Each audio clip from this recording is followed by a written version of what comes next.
हमारा राष्ट्रीय अध्यक्ष जी श्रीमान जगत प्रकाश नड्डा जी भाई साहब को कृपया आकर आज श्री हनुमंत लाल जी के प्रकटोत्सव के अवसर पर हम लोगों के अंदर शक्ति ऊर्जा प्रदान करें। माननीय जगत प्रकाश नड्डा जी भाई साहब, बोलिए भारत माता की।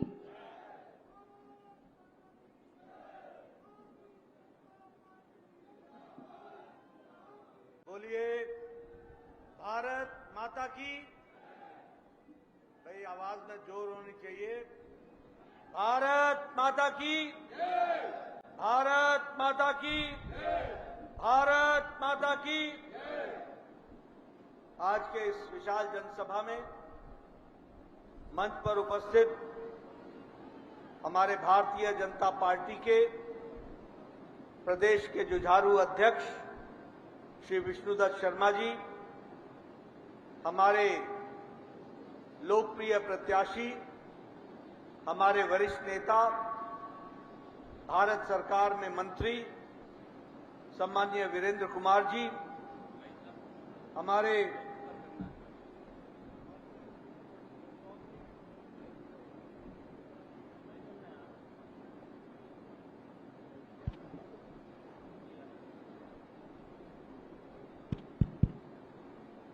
माननीय चौधरी मुकेश सिंह चतुर्वेदी जी, हरिशंकर खटीक जी, श्रीमती ललिता यादव जी, श्री अमित नूना जी, अखिलेश अयाची जी, चंद्रभान सिंह गौतम जी, अनिल जैन जी, सुधीर अग्रवाल जी, विवेक चतुर्वेदी जी, सम्मानित मंच और यहां इतनी बड़ी संख्या में एकत्र आए देवी और सज्जनों, मेरे युवा साथी और मीडिया के मेरे साथी, प्रिंट मीडिया और इलेक्ट्रॉनिक मीडिया के मेरे साथी, सबसे पहले तो आज बहुत ही शुभ दिन है, हनुमान जयंती है और मैं आप सबको हनुमान जयंती की अपनी ओर से बहुत बहुत शुभकामनाएं देता हूं। ओम हनुमंते नमः। मित्रों, जब मैं यहां टीकमगढ़ में आया हूं, ये पवित्र भूमि, ये वीरों की भूमि, ये स्वतंत्रता सेनानियों की भूमि, ऐसी भूमि को मैं नमन करता हूं और आपके आशीर्वाद से अपनी बात को प्रारंभ करता हूं। अभी अभी मेरे पहले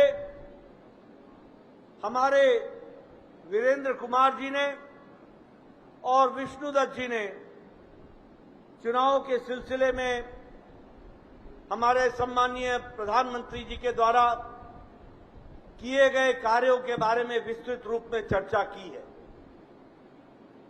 मैं एक ही बात कहना चाहूंगा कि आज हम बड़े सौभाग्यशाली हैं, और सौभाग्यशाली इसलिए है कि हम उस पार्टी के सदस्य हैं जिस पार्टी के नेता यशस्वी प्रधानमंत्री नरेंद्र मोदी हैं। ये हमारे लिए सौभाग्य की बात है और मैं कहने के लिए नहीं कह रहा हूं। आज मोदी जी के नेतृत्व में राजनीति की परिभाषा, राजनीति की संस्कृति, राजनीति का ढर्रा, राजनीति की सोच, ये सब कुछ 10 सालों में बदल चुकी है। इसको हमको ध्यान में रखना चाहिए। और जब मैं बदल चुकी है बोलता हूं तो मैं आपको याद दिलाना चाहता हूं, 10 साल पहले आप ही कहा करते थे कि यह तो राजनीति में कुछ बदलाव नहीं आएगा, ये तो ऐसे ही चलेगा। निराशा का वातावरण हमेशा व्याप्त रहता था, कुछ नहीं बदलने वाला है। आज वही भारत का सामान्य मानवी ये कहने लगा है कि देश बदल गया है और देश विकसित के रास्ते पर चल पड़ा है। और इसीलिए ये वीरेंद्र कुमार जी का चुनाव नहीं है, आपने वीरेंद्र कुमार जी को चुनाव जिताने का संकल्प बना लिया, लेकिन यह चुनाव वीरेंद्र जी के माध्यम से विकसित भारत के संकल्प को पूरा करने का संकल्प का चुनाव है, यह भी हमको ध्यान में रखना है। और इसीलिए हमें मजबूत सरकार, स्थिर सरकार और जो निर्णायक सरकार, जो निर्णय ले सके, ऐसी सरकार चाहिए। आपने 2019 में अपने ही उंगली से ईवीएम का बटन दबाकर एक बहुत महत्वपूर्ण फैसला आपने किया था और आपने वीरेंद्र कुमार जी को चुनाव जिता के भेजा था। एक स्थिर सरकार बनी। स्थिर सरकार बनने के कारण क्या फर्क आया? स्थिर सरकार बनने के कारण फर्क यह आया कि जो हम 1951 से नारा लगाते थे कि एक देश में दो निशान, दो विधान, दो प्रधान नहीं चलेंगे, 1951 12 दिन से नारा लगा रहे थे, लेकिन आपकी उंगली ने कमाल दिखाया। आपने ईवीएम का बटन दबाया और 6 अगस्त को वीरेंद्र कुमार ने संसद में जाकर के धारा 370 को धाराशाही करने वाला विधेयक का बटन दबा दिया और सदा सदा के लिए धाराशाही कर दिया। ये फर्क पड़ता है। स्थिर सरकार का फर्क क्या पड़ा कि हम कहते थे 1997 में हमने कहा था पालमपुर में कि हम राम मंदिर का रास्ता प्रशस्त करने का काम करेंगे। 1997 में कहा, हमारे विरोधी भी हमारा उपहास उड़ाते थे, लेकिन आपको जानकर खुशी होगी और आप सब लोग जानते ही हैं कि 22 जनवरी को प्रधानमंत्री मोदी जी के कर कमलों द्वारा 10 दिन के कठोर अनुष्ठान के पश्चात रामलला का प्राण प्रतिष्ठा वहां पर हुआ और भव्य राम मंदिर बनकर के हम सबके बीच में आया। इसलिए मित्रों, आज राजनीति की संस्कृति, राजनीति का तौर तरीका, ये सब कुछ बदल चुका है और अब हम मोदी जी के नेतृत्व में विकसित भारत के संकल्प को आगे बढ़ाने का काम कर रहे हैं। आप देखिए, आपको कभी अंदाजा था क्या कि भारत 5वें नंबर की अर्थव्यवस्था बन जाएगा? कभी सोचा था क्या? लेकिन आज आप कह सकते हैं कि 10 साल में हम 11वें पोजीशन से, 11वें स्थान से उठकर जापान, ब्रिटेन जैसे देश, जिस ब्रिटेन ने हमको 200 साल राज किया, उसको भी पछाड़कर मोदी जी के नेतृत्व में आज भारत 5वें नंबर की अर्थव्यवस्था बन गया है। इसको हमको याद रखना चाहिए। और मित्रों, आप 2024 में 4 जून को फिर से वीरेंद्र जी को भेजेंगे। हम 400 पार करेंगे, मोदी जी तीसरी बार प्रधानमंत्री बनेंगे और भारत 2 साल के अंदर तीसरी सबसे बड़ी अर्थव्यवस्था बन जाएगा। इसको भी हमको याद रखना। आज हम ऑटोमोबाइल में 7वें नंबर से छलांग लगा के तीसरे नंबर पर आ गए। हमने जापान को पछाड़ दिया है। जापान, जिसकी डैटसन, टोयोटा गाड़ियां सारे दुनिया में मशहूर थी, आज भारत ऑटोमोबाइल इंडस्ट्री में जापान को पछाड़कर ऑटोमोबाइल मार्केट में तीसरे नंबर पर खड़ा है। आज दवाइयों में भारत दुनिया को सबसे ज्यादा एक्सपोर्ट करने वाला दूसरे नंबर का देश भारत बन गया है। सबसे सस्ती और सबसे असरदार दवा आज कहीं बन रही है तो वो भारत में बन रही है और दुनिया में 138% हमारा एक्सपोर्ट बढ़ गया है। पेट्रोकेमिकल्स में हमारा एक्सपोर्ट 106% बढ़ गया है।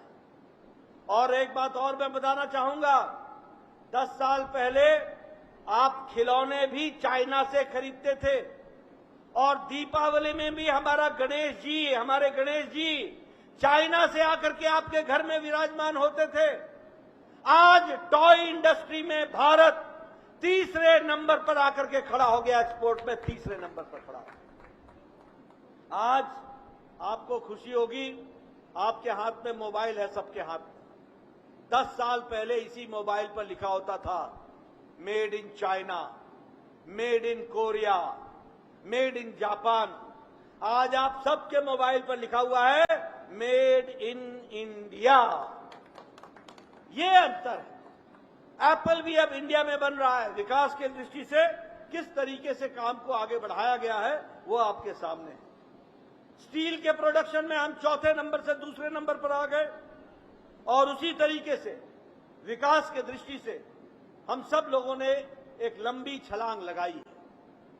अगर मैं हाईवेज की बात करूं, कभी आपने सोचा था कि टीकमगढ़ भी हाईवे के नक्शे पर आएगा? आज वीरेंद्र कुमार जी के नेतृत्व में आपको नेशनल हाईवे की स्वीकृति प्रदान हो गई है। इसके लिए भी मैं आपको बधाई देना चाहता हूं। कभी सोचा था क्या?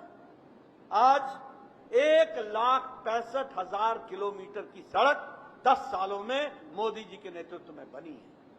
उसी तरीके से आज रेलवे का इलेक्ट्रिफिकेशन, कोई रूट नहीं रहा जहां इलेक्ट्रिफिकेशन मध्य प्रदेश में नहीं हुआ है और 51,886 किलोमीटर की सड़क की रेल ट्रैक, इसको इलेक्ट्रिफिकेशन कर दिया गया है और विकास के साथ उसको जोड़ा गया है। मैं यहां यह भी बताना चाहूंगा, आप बड़े भाग्यशाली हैं कि टीकमगढ़ में सिंगल लाइन में भी वंदे भारत चल रही है और वंदे भारत से आपको युक्त किया गया है। कभी सोचा था कि वंदे भारत ट्रेन चलेगी और आज 3-3 दिन 4-4 दिन की बुकिंग हो रही है, बुकिंग फुल मिल रही है। ये विकसित भारत के संकल्प की हमको एक छोटा सा परिदृश्य देखने को मिलता है। मैं यहां यह भी कहना चाहूंगा, माताएं बैठी हैं, हमारे नौजवान बैठे, मोदी जी ने पिछले 10 साल में गांव, गरीब, वंचित, पीड़ित, शोषित, दलित, महिला, युवा, किसान, इन सबको जो ताकत दी, सशक्तिकरण किया, वो भी हमको ध्यान में रखना चाहिए। आज प्रधानमंत्री गरीब कल्याण अन्न योजना 80 करोड़ की जनता को 5 किलो गेहूं या 5 किलो चावल और 1 किलो दाल दी जा रही है। आज भारत में इसी प्रधानमंत्री गरीब कल्याण अन्न योजना के कारण आज भारत की गरीबी रेखा से नीचे रहने वाले 25 करोड़ लोग आज गरीबी की रेखा से ऊपर आ गए हैं। ये आज बदलता भारत है, इसको हमको समझना चाहिए। 25 करोड़ लोग आज प्रधानमंत्री किसान सम्मान निधि, जिसमें शायद 6,000 आप देते हैं, 6 आप 12,000 प्रधानमंत्री किसान सम्मान निधि में आपको मिल रहा है और 11 करोड़ में 80 लाख किसान हमारे किसान मध्य प्रदेश के किसान हैं, हमको याद रखना चाहिए। उज्ज्वला योजना में 82 लाख कनेक्शंस आपको दिए गए और जल जीवन मिशन में लगभग 55 लाख लोगों के हर घर नल, हर घर जल लगाने का कार्यक्रम चल रहा है। मैं यहां आपको प्रधानमंत्री आवास योजना की बात करना चाहूंगा। ये वीरेंद्र जी हैं, लंबे समय से एमपी हैं। ये हमारे विष्णुदत्त जी हैं, ये एमपी हैं, इनसे पूछिए। राजनीतिक कार्यकर्ता के हैसियत से मैं 1993 में एमएलए बन गया था और मेरा वीडियो 1993 में आकर के मुझसे कहा करता था कि नड्डा साहब बताओ, आपको इंदिरा आवास योजना में पंचायत में 2 घर मिले हैं, बताइए किसको, किस गरीब को देना है। मैं कहा करता था, भैया ये तू ही रख ले, मैं कहां बांटूंगा ये 2 घर एक पंचायत में, कैसे काम चलेगा? 1 अनार 100 बीमार कहां चलेगा? आज मोदी जी के नेतृत्व में 10 साल में 4 करोड़ पक्के घर बने, 4 करोड़ पक्के घर। पूछिए वीरेंद्र कुमार जी से, एक पंचायत में 40-40 घर बन गए, 50-50 घर बन गए। एक पंचायत में हम लोगों को 93-94 में 2-2 लाख रुपए आता था विकास के लिए। आज एक पंचायत में 6-6 करोड़ 5-5 करोड़ आ रहा है। ये आज विकास की नई गति है और इस तरीके से विकास की गति को आगे बढ़ाने का काम किया। मैं यहां आपके साथ ये भी बताना चाहूंगा कि आप वीरेंद्र कुमार जी को चुनाव जिता के भेजेंगे और मोदी जी का संकल्प है कि अगले 5 साल में 3 करोड़ और पक्के घर बना करके दिए जाएंगे। 3 करोड़ घर बने। मैं यहां ये भी बताना चाहता हूं कि हम सब लोग एप्लीकेशन लिखा करते थे कि प्रधानमंत्री जी, मुख्यमंत्री जी, मेरे इलाके में एक गरीब किसान है, इसको कैंसर हो गया है, इसको बाईपास होना है, इसके हार्ट में नया वाल्व लगना है, इसमें 2.5 लाख रुपए का खर्च है, इसमें 2 लाख रुपए का खर्च है, कृपया देने की अनुशंसा करिए। हम 2.5 लाख मांगते थे, हमको 1.5 मिलता था। हम 1.5 मांगते थे, हमको 75,000 मिलता था। हम फिर 75,000 लोगों से इकट्ठा करते थे, तब जाकर के उसके जीवन को बचाते थे। आज आयुष्मान भारत में 10 करोड़ 74 लाख भारत के परिवार, 55 करोड़ लोग, भारत की 40% की आबादी, और वो आबादी जो गरीब है, रिक्शा वाला, ठेला वाला, रेड़ी वाला, फेड़ी वाला, सब्जी वाला, बस का ड्राइवर, बस का क्लीनर, ट्रक का ड्राइवर, ट्रक का क्लीनर, बस का कंडक्टर, लिफ्टमैन, होटल में वेटर का काम करने वाला, पल्लेदार जो बोझा उठाता है, जो कूड़ेदान से प्लास्टिक इकट्ठा करता है, जो हमारे बाल काटते हैं, ऐसे लोगों को, गरीब लोगों को मोदी जी ने हर साल 5 लाख रुपए का आयुष्मान भारत में हेल्थ कवर दिया। 5 लाख रुपए। बोलिए, आयुष्मान भारत में 5 लाख का हेल्थ कवर मिला ना? मिला ना? आप समझिए कि उस गरीब की स्थिति कैसी बदली है। और अब मोदी जी ने तय किया है वीरेंद्र कुमार जी को जिता के भेजना। इस देश में 70 साल से ऊपर कोई भी बुजुर्ग, कोई भी बहन माता, कोई भी किसी भी आमदनी का, किसी भी वर्ग का, पैसे वाला हो या गरीब हो, हर कोई जो 70 साल से ऊपर का होगा, उसको 5 लाख रुपए का हेल्थ कवर आयुष्मान भारत में दे दिया जाएगा। इस काम को किया जाएगा। ऐसे विकास के काम को आगे बढ़ाया गया। मैं यहां यह भी बताना चाहूंगा कि आपके तरफ से जो मध्य प्रदेश में टैक्स इकट्ठा होता है, उस टैक्स का जो हिस्सा आपको मिलता है, मोदी जी ने उसको 4 गुना बढ़ा दिया। 4 गुना बढ़ा दिया। मध्य प्रदेश के प्रति उसको आगे बढ़ाया। उसी तरीके से ग्रांट इन एड में आपको 4 गुना बढ़ा दिया गया है। ये भी आपको ध्यान में रहना चाहिए। यहां पर ये जो पेट्रोकेमिकल इंजीनियरिंग टेक्नोलॉजी, इसको भी ग्वालियर में इनॉग्रेट किया गया। एक बहुत बड़ा इंस्टीट्यूट आपको मिला। 14 मेडिकल कॉलेज आपको मिले। और मुझे खुशी है आपको बोलते हुए कि मैं ही जब स्वास्थ्य मंत्री था, तब हम लोगों ने सैंक्शन किया था, और आज उसकी बिल्डिंग टीकमगढ़ में भी मेडिकल कॉलेज खुल रहा है। इसके लिए आपको ध्यान दें। और टीकमगढ़ में भी खुल रहा है और छतरपुर में भी खुल रहा है। छतरपुर में भी मेडिकल कॉलेज खुल रहा है। यहां किसान भाई बैठे हैं। कभी सोचा था कि केन बेतवा प्रोजेक्ट ये मिलेगा हमको? जिस बात की चर्चा हमारे विष्णुदत्त जी कर रहे थे, आने वाले समय में टीकमगढ़, ये सारा इलाका हरियाली से भर जाएगा और यह सारा इरिगेटेड लैंड होगा केन बेतवा के कारण। और आपको मालूम है कितना खर्च हो रहा है? 44,500 करोड़ रुपए। 44,500 करोड़ रुपए प्रधानमंत्री मोदी जी ने केन बेतवा के माध्यम से ये प्रोजेक्ट को इस तरीके से आपको देने का प्रयास किया है। और इसी तरीके से नए नए प्रोजेक्ट्स के तहत आपको जोड़ने का, जो आगे बढ़ाने का काम है, उसको प्रधानमंत्री जी ने किया है। मैं यहां ये बोलना चाहूंगा कि चाहे वो लखपति बहन हो या लखपति दीदी हो या लखपति हमारी लाडली लक्ष्मी योजना हो, ये सारी योजनाएं महिला सशक्तिकरण कर रही हैं और महिलाओं को ताकत दे रही हैं। मेरा आपसे निवेदन है कि हमने आपके सामने एक लंबी लिस्ट, अगर मैं विकास के कामों की बात कहने लगूं तो लंबी कहानी है। मैं कहता रह जाऊंगा, आप सुनते सुनते थक जाएंगे, लेकिन कहानी समाप्त नहीं होगी।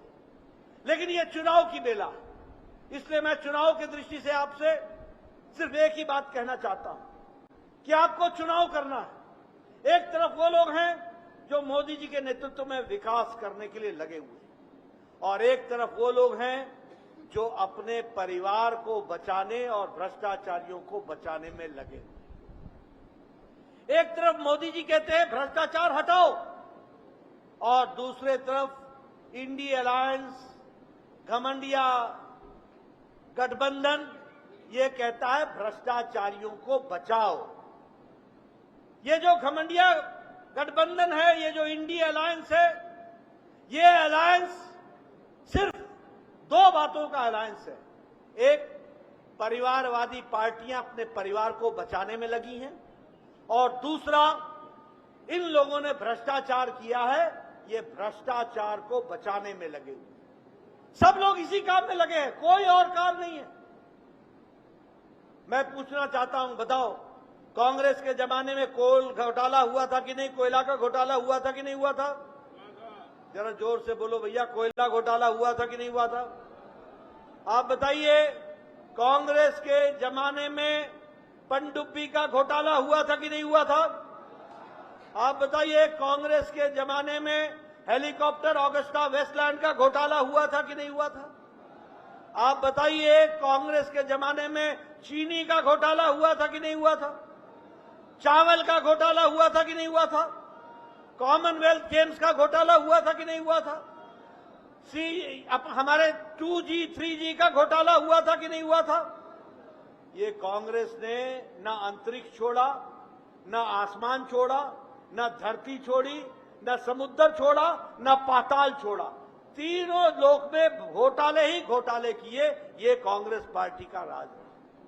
आप बताइए, मुलायम सिंह के बेटे अखिलेश ने गोमती रिवर फ्रंट का घोटाला किया कि नहीं किया?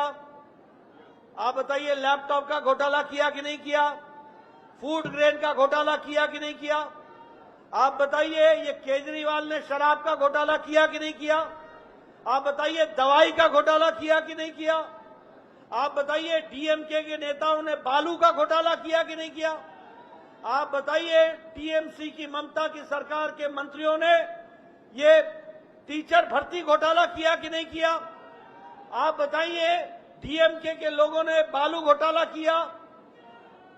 आप बताइए कि कविता ने शराब का घोटाला किया कि नहीं किया? ये सब लोग घोटालेबाज इकट्ठे आ गए, तुम हमें बचाओ हम तुम्हें बचाएं, इस काम में लगे। ये अपनी रैली करते हैं तो दो कुर्सियां खाली रखते हैं, बोलते हैं कि ये हमारे दो मुख्यमंत्री जेल में गए हुए हैं, इनके लिए जगह खाली रखी हुई है।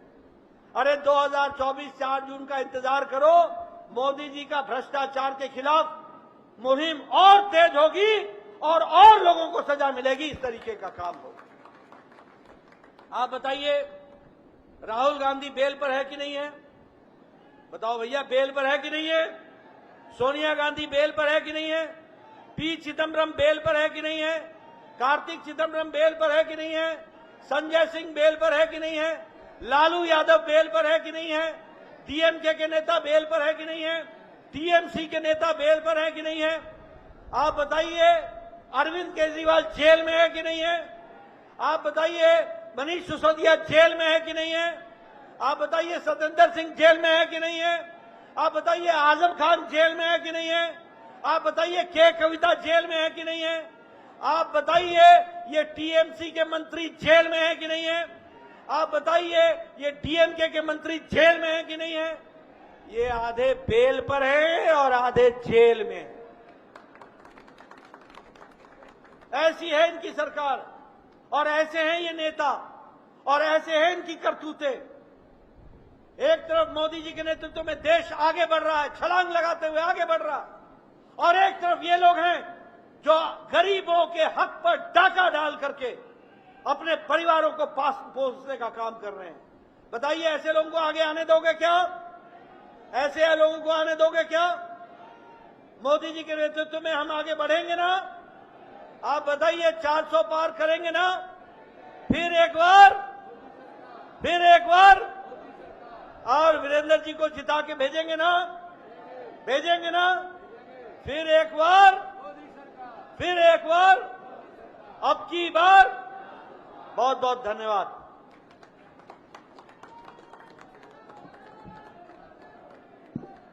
बहुत बहुत धन्यवाद।